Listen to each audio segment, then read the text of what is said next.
Entre justement dans la pratique, dans la fabrication, dans la production d'un certain nombre d'éléments du patrimoine culturel immatériel.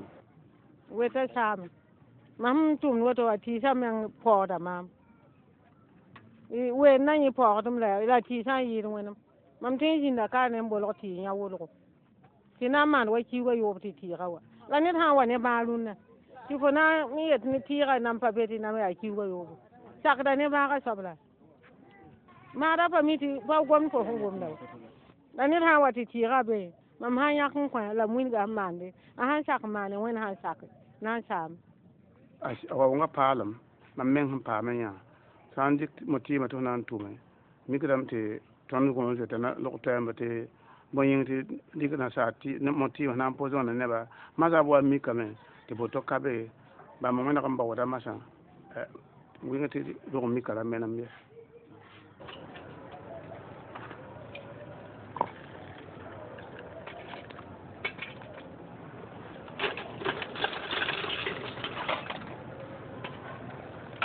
Lorsque l'élément n'est plus là, la communauté souvent développe donc des initiatives pour trouver un substitut, donc pour pouvoir continuer la pratique.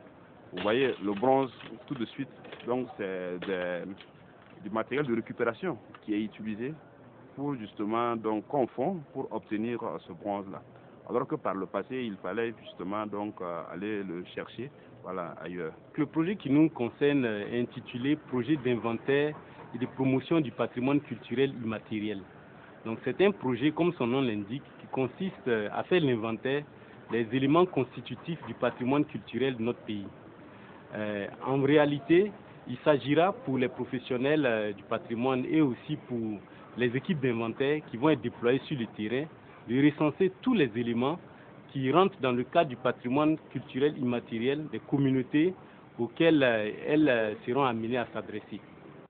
Je salue l'initiative. Vous voyez, nos civilisations de l'Afrique, particulièrement celles du Burkina Faso, nous n'avons pas connu l'écriture, en tout cas pas développé l'écriture, en sorte que notre patrimoine ne se retrouve pas préservé dans des ouvrages, dans des films, dans des mécanismes à même de pouvoir préserver, conserver, diffuser.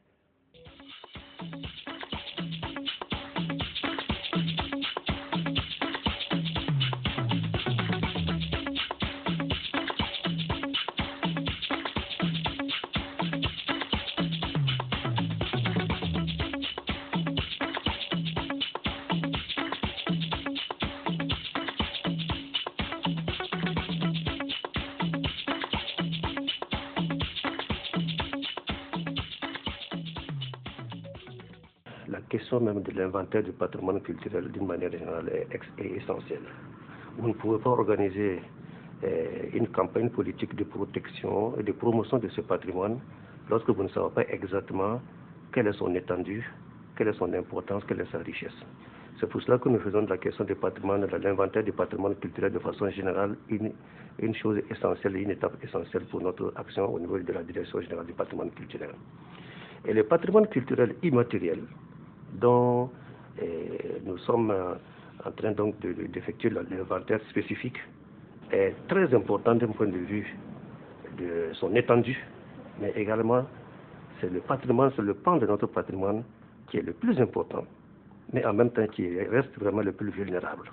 Donc il est extrêmement important de mettre en place un système, tout un mécanisme d'inventaire de ce patrimoine, qui a d'ailleurs sa particularité et son caractère intangible, son caractère immatériel, c'est-à-dire qu'on ne peut pas le saisir. Et il y a donc toute une démarche, toute une technique pour effectivement donc l'appréhender et pouvoir l'inventorier. Et ça a été commencé depuis un certain temps avec l'appui de l'UNESCO, parce que si nous perdons vraiment cet aspect, donc cette partie de notre patrimoine, c'est tout un aspect de notre culture qui disparaît en même temps.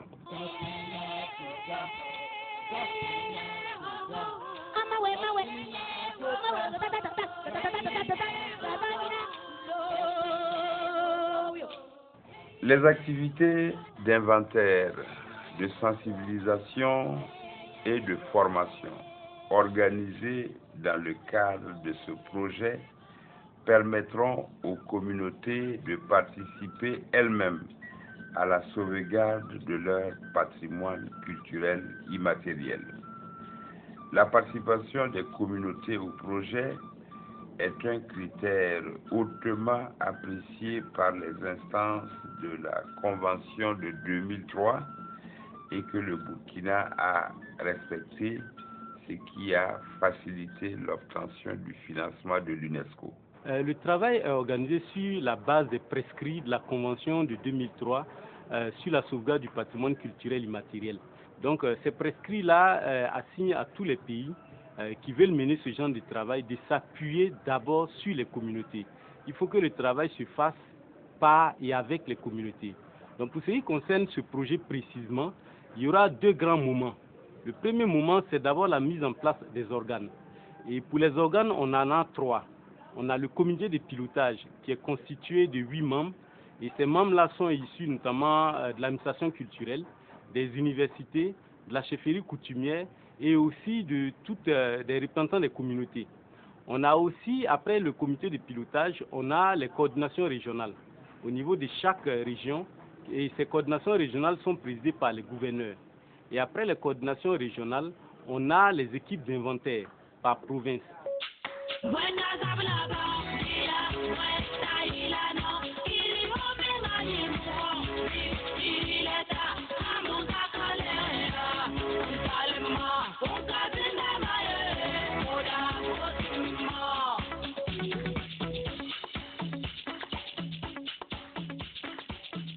Il revient aux différents organes de travailler à la formation, notamment pour le comité de pilotage.